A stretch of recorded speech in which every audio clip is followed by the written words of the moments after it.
Assalamualaikum warahmatullahi wabarakatuh. Berjumpa lagi dengan Kampung Jawa. Kali ini kita ngiring manten lagi, ngunduh mantu di Desa Kalimalang, Dukuh Sragilor,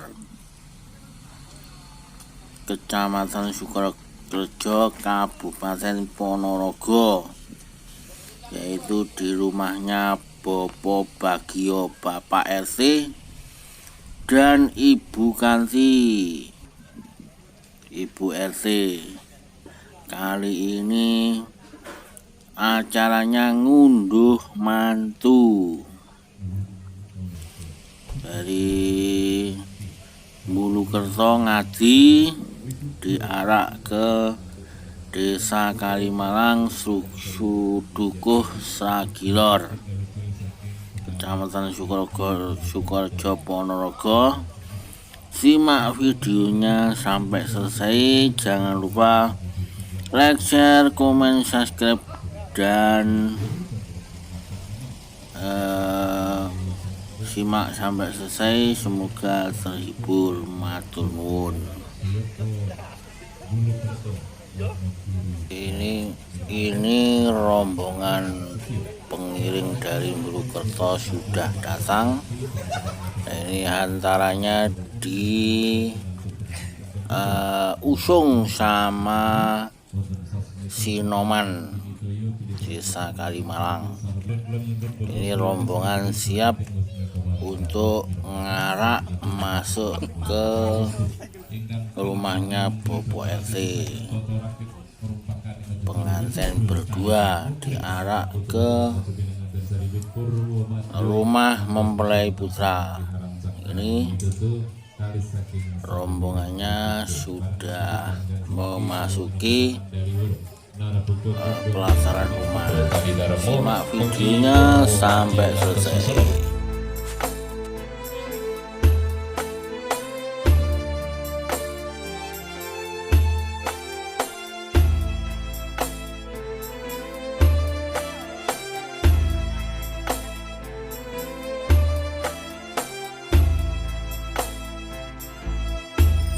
Ya Nabi salam alaika, Ya Rasul salam alaika, Ya Habib salam alaika.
Asyraqal badru alaina,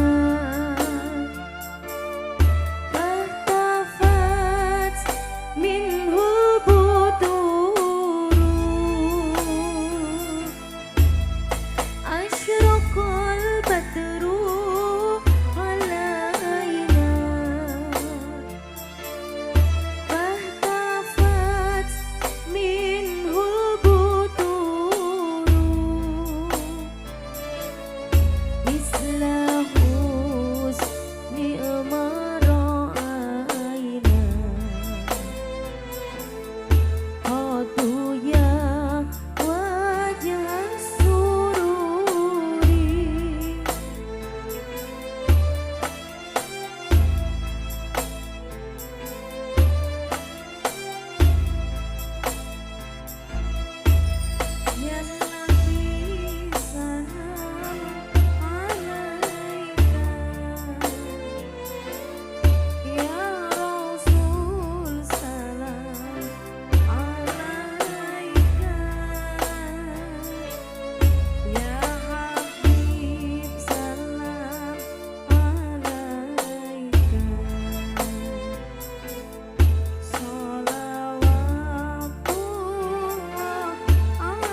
Sagung para tamu, para pendhidhi kakung semana putri satu kinapekten. Dungkap dumawaing kala mangsa. Dumawaing kodrat saking ngarsane Gusti kang akara jagat anyarengi tumurune wahyu judu. Nalika ing ari prayogi wonten titahing Gusti ingkang asipat jalutan api wanudya semangdya ngancik alami madya. Netepi ilo-ilo jaring para kina nenggih punika tawanane.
Ingkang tansah sumandi kitapah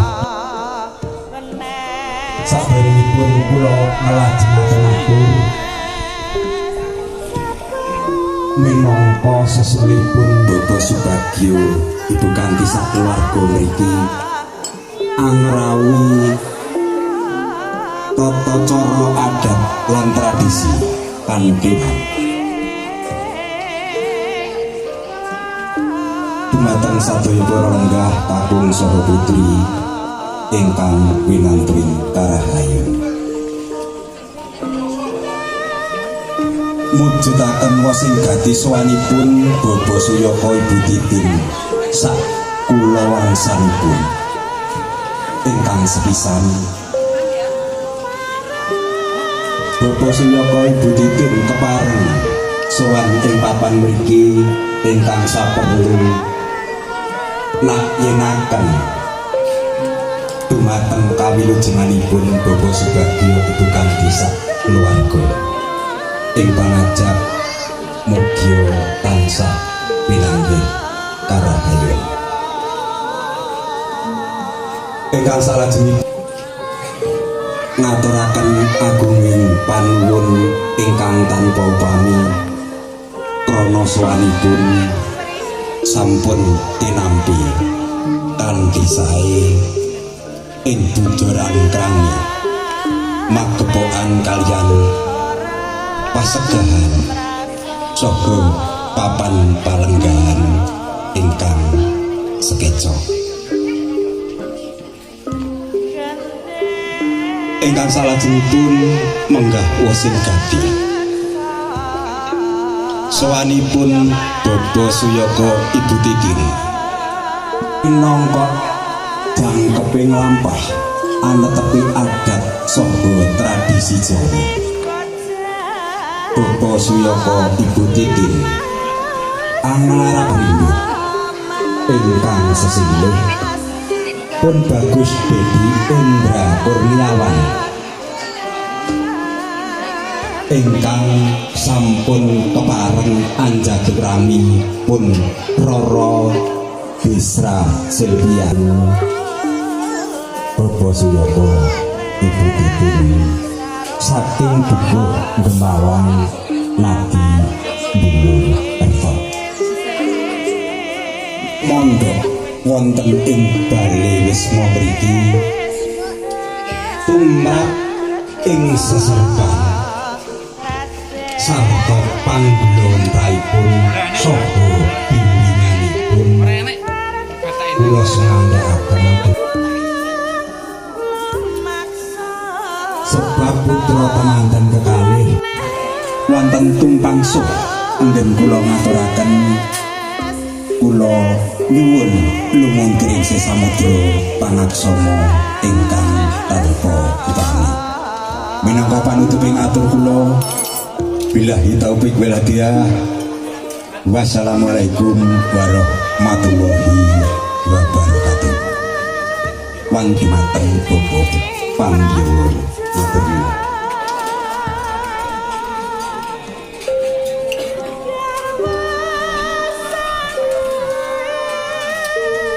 Nuwun jauh atur dhateng sesulih saking kula fokus bagio mugi wonten keparinggan cengkara saking saswana panenggan saking sapa juga kados anambani wujudipun kali asih ingkang semedya lantur wonten ngarsa panjenengan sedaya amin alhamdulillah inggih kanthi pranggih menika nek cara ulung dinambang wujuding kali asih semedya kalampah atur wekdal sumangga.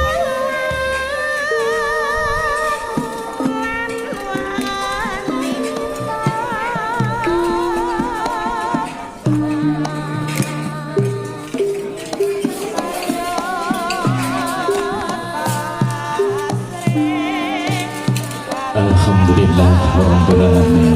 Mugi-mugi tansah nuwuhaken tumuripun pinten-pinten barokah ingkang tuhu maslahah dini wa dunya akhirah kanthi wontenipun acara ulung tinamben talian sip ingkang inggih kaliyan menika wis kalampahan Nirboyo Nirsang Surya wijang ciling pangandika ruruh ririhan ngarah krono kapracihna salah satunggaling prayagung ingkang wis nyeluktu dhateng saliwiring guna miyang wiwikotan mokal kalamba pinitaya minangka sulih salira saking den kula nyuwun bapa saya bosanipun ibu Titin napa Tatin lek mriki niku sing gondang Tatin dan kula kata diganjar masa Tatin saking Yogyakarta niku halo inggih niki Mas niku Bu Tatin napa Mbak Tatin alhamdulillah mungkin saged panggih kali Mbak Tatin. Oh niki sinten bal-balan. Ya jomono to Mas, matur nuwun. Batik banget menawa alhamdulillah nggih. Sebelumnya Mbak Tatin mungkin boten kita namung setunggal toko terus ngembang.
Mugi-mugi malih mawon kula lan panjenengan ingkang rawuh sedaya karo liwat bocah cilik medhil anu godhong jarak dipun takdirake dening Allah Subhanahu wa taala sedaya kagungan manah ingkang ageng tentrem dipun paringi sabar tawakal aturipun sang kula lan panjenengan saged anak kadang tangga kanan kiri sami anggenipun kagungan hajat bagyo bagyo maturipun ingkang tanpa bedani wilujeng piyantune alhamdulillah boten telat pas kalih idone musliminah nyuwun salam dumateng Pak Bagyo Sapargo ing mriki kula jawab waalaikumsalam monggo kita dedekane saged atut runtut kados runtut dipun nini lan mintuna utawi runtut dipun singan Rasar Muhammad sallallahu alaihi wasallam lan Siti Khadijah Kubra utawi Nabi Adam lan Siti Hawa wilujeng wonten donyanipun wilujeng sedayanipun ingkang salajengipun malih bilih anggenipun iring-iringan dadian iki namung iki mawon duduk ini pemborosan dan ini zaman ringkas wilujeng keluargane Pak Yoko sak keluarga sedaya wilujeng keluargane Pak Bagyo sak keluarga sedaya wilujeng temanten kekalih murakapi jumateng kula lan panjenengan anggenipun neksani wonten iki sedaya mugi dijabi dening Allah Subhanahu wa taala lan matur nuwun malih atas tali asih kula wau mugi sedaya dados amal kesaenan ingkang malimpah-limpah Allahumma amin lan bilih saking pendidikan sak gaduk-gaduk kula menawi wonten iki kula usahane saged menyang doanipun para rawuh sami bilih kirangipun nyuwun pamunten wa akhiran wassalamualaikum warahmatullahi wabarakatuh. Pantun waras warungit ingkang ateges namung saged kula nyuwun pangapunten ingkang sakatah-katahipun. Mari purna ningkati semoga pasamuan pahadagian para sosengken dalam dan kula nyuwun Bapak Subhadyo saribatu kanthi tepung dan kita pengkasih kita tutup sareng kanthi wasana hamdalah alhamdulillahirabbil alamin sarga santu santi rahayu kang sami pinanggih matur subhanallah saking sekali kata sanjung pangapunten saking sekirangan wallahu maaf ila pemotorik wassalamualaikum warahmatullahi wabarakatuh. Allahumma sholli ala sayyidina Muhammad.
Tejane yen mbok prangkatan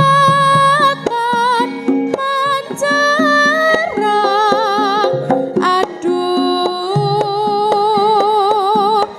wiragane sinamangtan ambut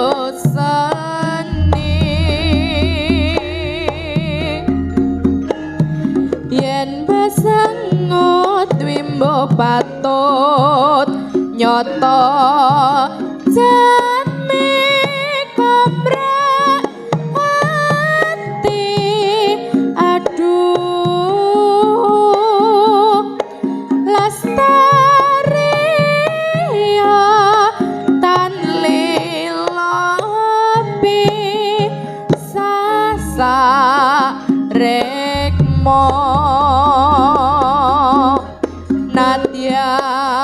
beban